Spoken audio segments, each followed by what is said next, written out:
semua. Perkenalkan, nama saya Agatha Leticia dari kelas 9B nomor urut 1. Dan pada kali ini, saya akan mempresentasikan tentang toleransi keberagaman Indonesia di era Orde Lama, Orde Baru, dan Reformasi. Selamat menyaksikan!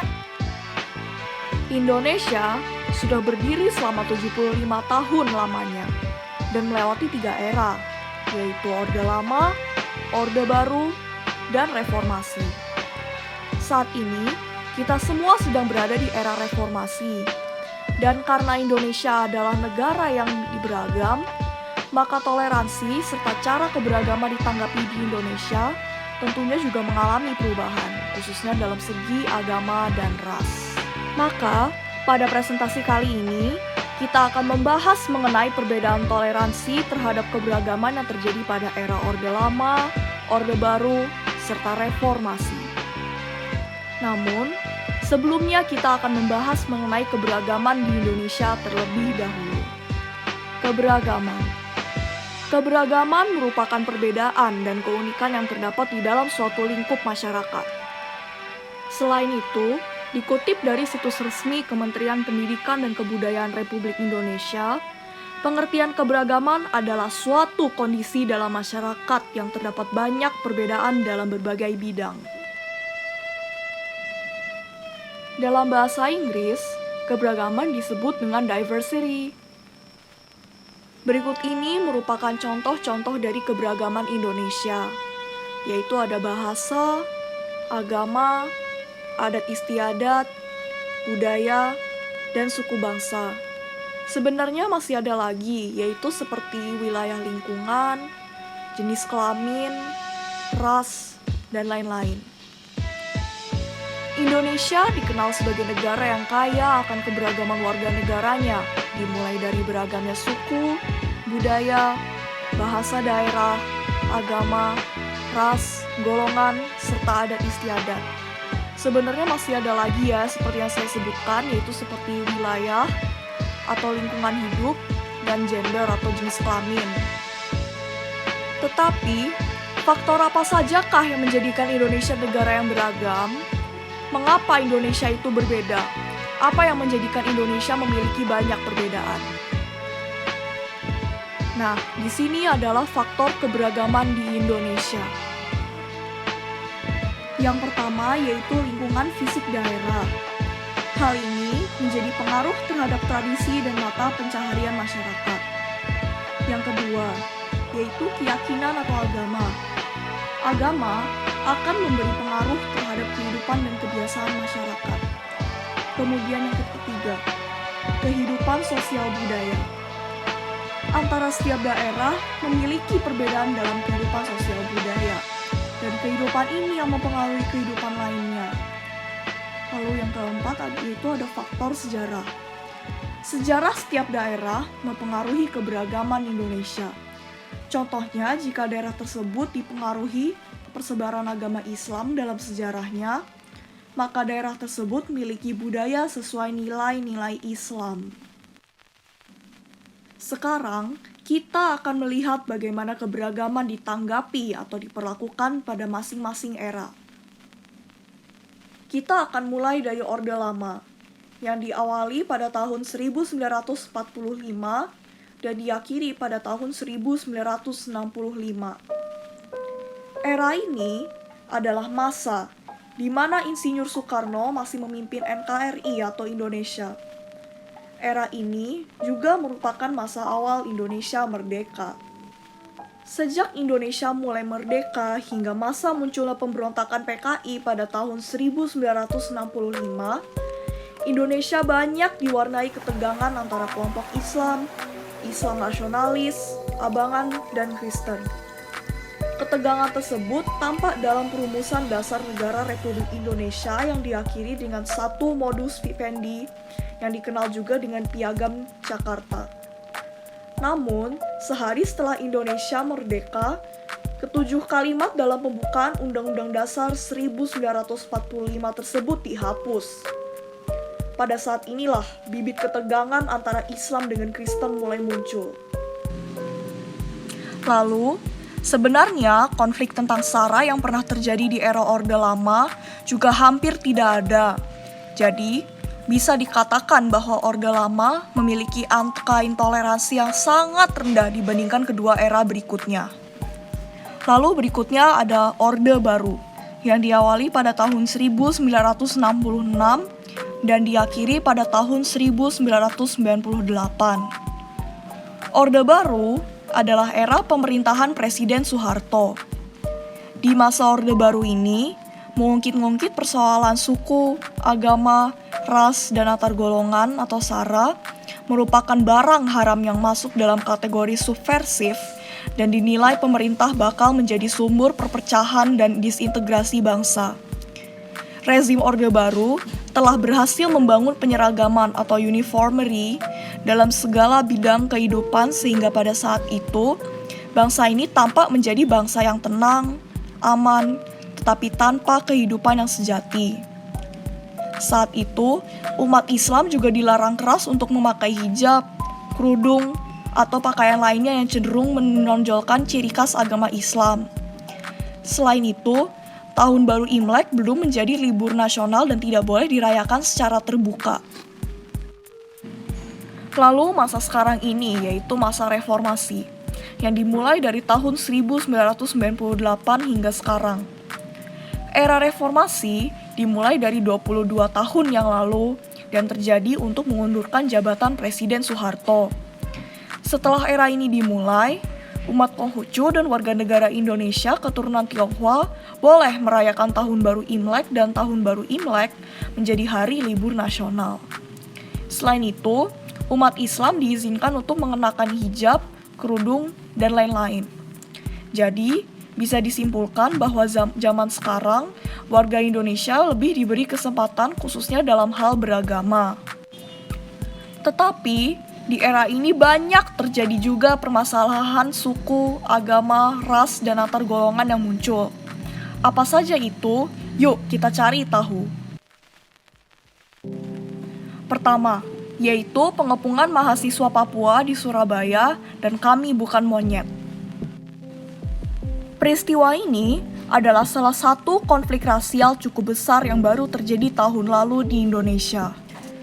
Kejadian ini diawali dengan pengepungan dan penyerangan terhadap mahasiswa Papua di Malang dan Surabaya pada hari Sabtu, tanggal 17 Agustus 2019. Pengepungan disebabkan oleh perusakan bendera pusaka yang terletak di depan asrama. Pihak aparat pun menduga perusakan bendera pusaka dilakukan oleh oknum mahasiswa di asrama mahasiswa Papua di Surabaya, Jawa Timur.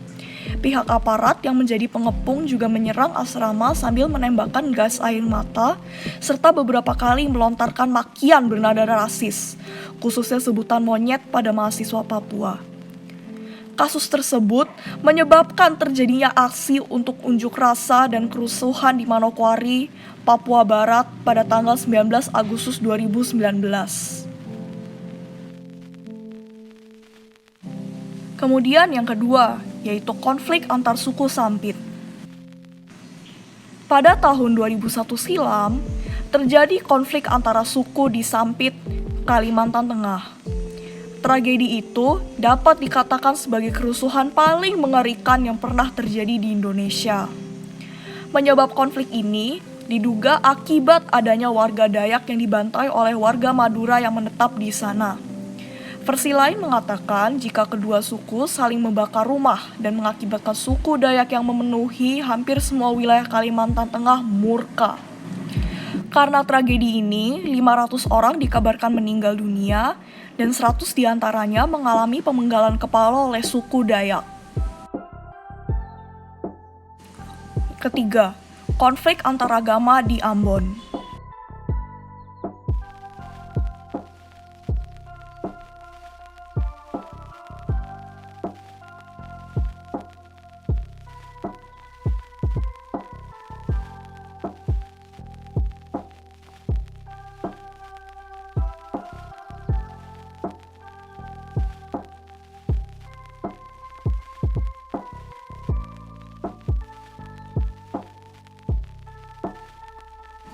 Namun, Muncul sebuah dugaan jika ada pihak yang sengaja merencanakan dengan memanfaatkan isu yang ada.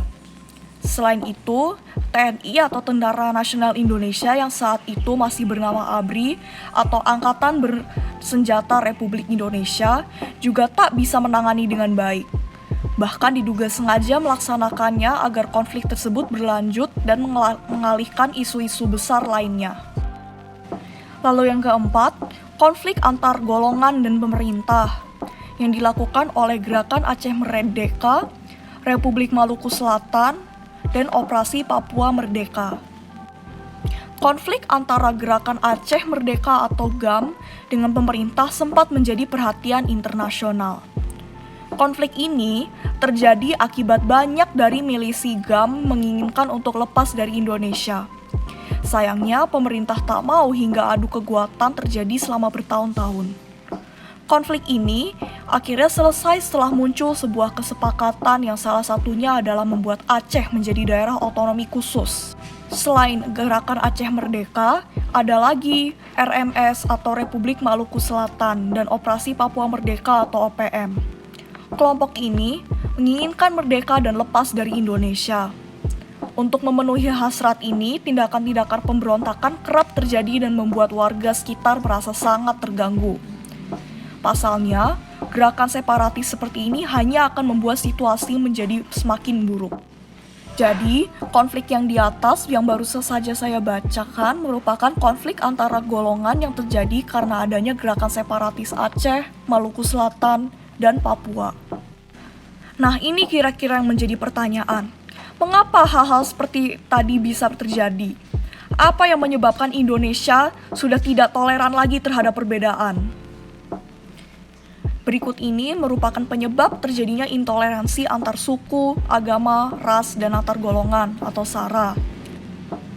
Yang pertama, ada globalisasi. Globalisasi menyebabkan tergerusnya nilai ketimuran kita karena pengaruh dari budaya luar dan budaya barat. Ya, lalu yang kedua, perkembangan medsos atau media sosial. Di zaman sekarang ini, media sosial atau medsos merupakan alat yang paling cepat untuk menyebarluaskan berita maupun ucapan. Salah satu oknum yang tidak bertanggung jawab bisa saja memfitnah salah satu suku, agama, ras, maupun golongan lainnya dan ada orang-orang yang terpengaruh. Lalu yang ketiga, yaitu ada sikap-sikap seperti primordialisme, fanatisme, rasisme, dan lain-lain. Primordialisme itu merupakan rasa cinta dan bangga yang berlebihan terhadap suku, bangsa, ras, dan tradisi sendiri. Lalu fanatisme adalah rasa percaya terhadap satu agama yang berlebihan. Kemudian rasisme. Rasisme adalah sifat membeda-bedakan ras. Berikutnya yang keempat, yaitu kurangnya rasa hormat dan pengertian untuk menghargai suku, agama, ras, atau golongan lainnya. Lalu yang kelima, memandang rendah suku, agama, ras, maupun golongan lainnya.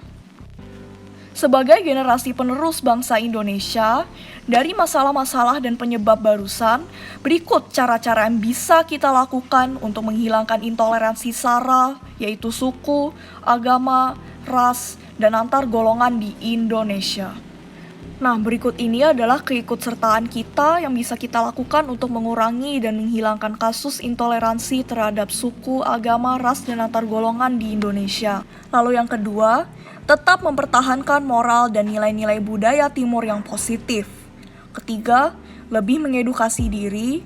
Keempat, menyadarkan diri bahwa kita tetap satu warga NKRI dan memiliki derajat yang sama meskipun kita banyak memiliki perbedaan sebagaimana makna serta tujuan dari Bhinneka Tunggal Ika.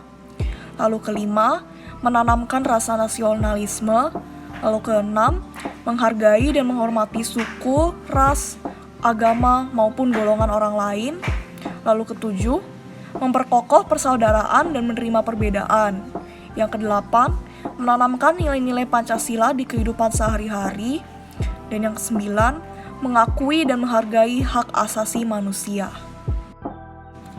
Setelah ini, saya akan membawakan pesan moral yang bisa kita ambil sebagai warga negara Indonesia yang penuh keunikan dan perbedaan. Indonesia atau NKRI diberi berkat berupa keragaman seperti suku, bahasa, budaya, agama, dan ras oleh Tuhan Yang Maha Esa. Keragaman inilah yang menjadikan kita negara yang unik dan indah. Selain itu, Indonesia juga memiliki semboyan berjudul Bhinneka Tunggal Ika yang artinya berbeda-beda namun tetap satu jua. Maka, jika kita tetap rukun dan bersatu dengan perbedaan yang ada, Indonesia akan menjadi negara yang lebih kuat, maju, dan sejahtera. Oleh karena itu, marilah kita wujudkan negara Indonesia yang tinggi akan toleransi. Terima kasih telah menonton presentasi saya. Semoga presentasi yang saya bawakan bermanfaat bagi kita semua dan mampu menyadarkan bahwa kita ini merupakan satu Indonesia dan kita harus selalu menjunjung tinggi toleransi. Salam NKRI.